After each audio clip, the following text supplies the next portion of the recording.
Okay, guys. I'll get started. Obviously, I'm sure you guys are aware of the Demarcus Robinson situation.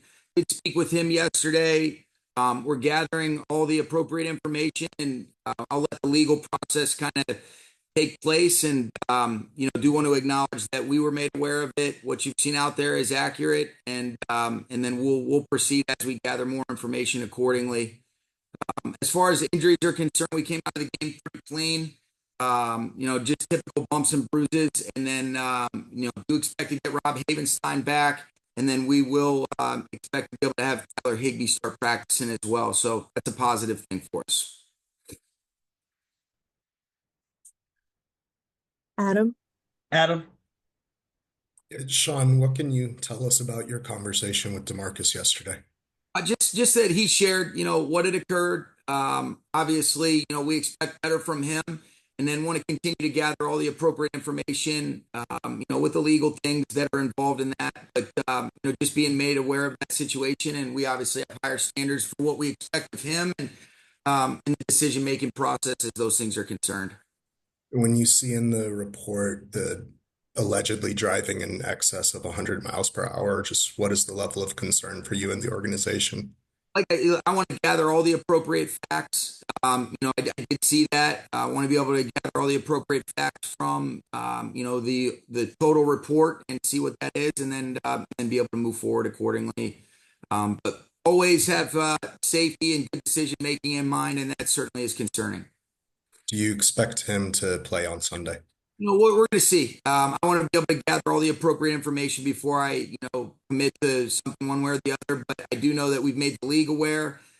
There's a process that they go about, and then I'll have more information for you guys as I get the appropriate facts and deal with this in the best way that we think is in alignment with what we want to, with how we want to operate. Thank you. Gary? Sean, when were you made aware of the incident? Because Demarcus participated in a press conference yesterday with us. Just curious when you knew and how that. Yeah, yesterday I was made aware. That has nothing to do with why we kind of postponed this. I was really under the weather for the last couple of days, kind of fighting through some different things like that. So it's been a unique set of circumstances over the last handful of days. But yesterday I was made aware at some point in the afternoon. What will be the determining factor for whether he plays on Sunday?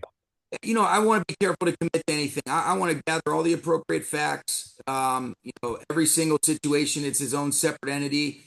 Before I comment or commit to one thing, I do want to make sure that I have all the appropriate and accurate information. But what I will say, and I think you know this, Gary, anytime that you do things like that, that's not in alignment with what we want to be about. I want to understand all the facts that are involved. You want to demonstrate grace, but also an understanding of the severity and the seriousness of what could have occurred, especially if it relates to, affecting yourself or anybody else in a negative way when those things take place. So I do want to be, I want to be, I want to make sure that I'm gathering all the appropriate information and then being able to answer your question accordingly here.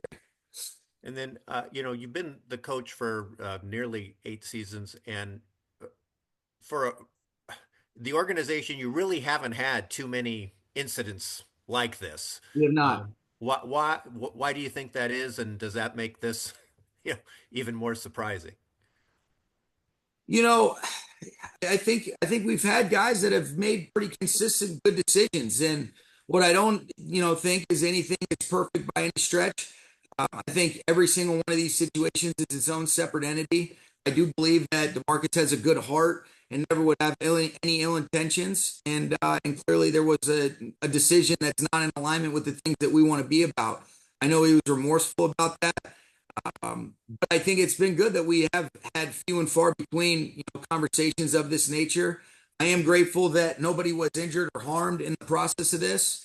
But I think that's a credit to the people and the surrounding things, and I don't think this makes him a horrible human. I think he made a bad decision, and I think we are fortunate that there wasn't anything else that occurred as it relates to affecting anybody else in a negative way or himself, from just an overall safety and health perspective. Okay, I don't want to interrupt flow if people have other questions related to this, but I did want to ask you a question regarding moving forward Sure. for you guys. You guys have gotten to the playoffs through your career, several finishing in the division, different places. What's your assessment of the NFC West at the moment? And as you guys get into the final third of the season. Yeah, my assessment is that there's a lot of football left to be played. Every single team has at least 5 losses. You see Seattle and Arizona, have a good battle. Both those teams have 6 wins, and we have the same record as the Niners. But for us, we've got 6 games guaranteed left. And I want to see us do everything in our power to commit to doing the best of our ability and every single thing that we can do, coaches and players alike, on a consistent basis, day in and day out. Let's see where that leaves us. We can't sit there and watch other people, because if we don't handle what we're supposed to handle, it all is irrelevant, Gary. I do feel confident that the approach will give us the best opportunity to play as well as we're capable of. And I'm looking forward to learning about ourselves down this stretch. There's been a lot of learning. There's been a lot of growth. There's been a lot of, uncomfortable moments that you don't always love. But sometimes when you reflect back on it, that is where the most growth can occur. And I'm looking forward to seeing how we respond again to a disappointing night the other night. It was a humbling night, like I mentioned to you guys. I want to see if we can be able to focus forward and see if we can put together, 39 days when our players get back tomorrow, of our best stuff. 6 games, 39 days total is guaranteed to us. And we're going to see if we can maximize that, Gary. That's in my full focus and concentration is going to be exclusively on that. Thank you. You're welcome. Jordan. Hey, Sean, what is your timeline for gathering the information that you said you guys still need from the California Highway Patrol? I would say today. I'd say really just, it obviously was made aware of this yesterday.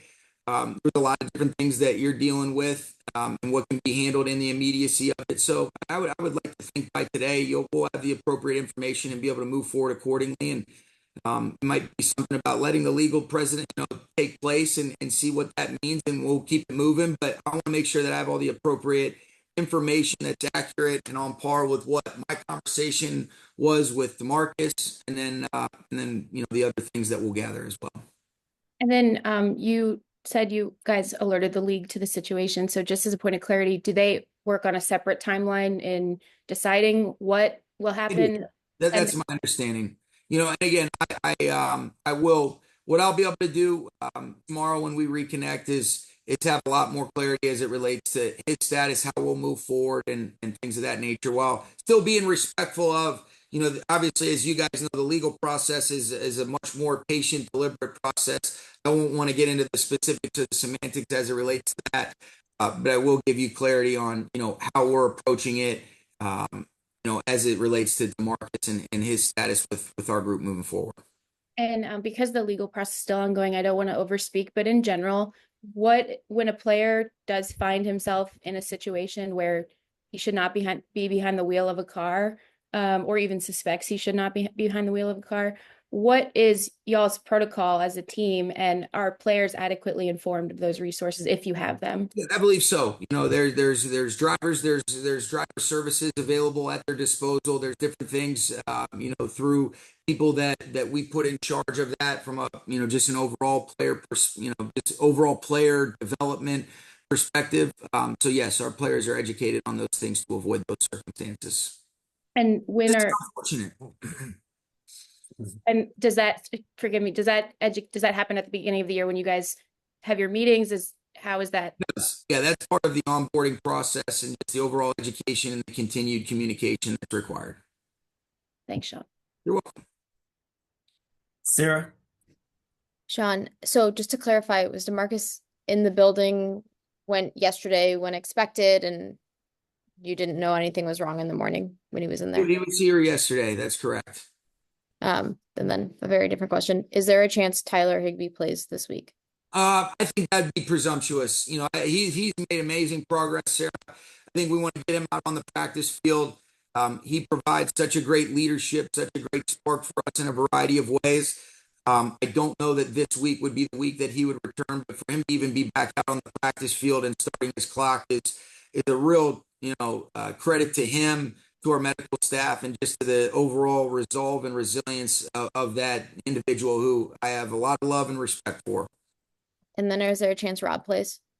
There is. Yeah. I think he's trending towards, that being more likely than less. We'll see how practice goes tomorrow, but that's the plan.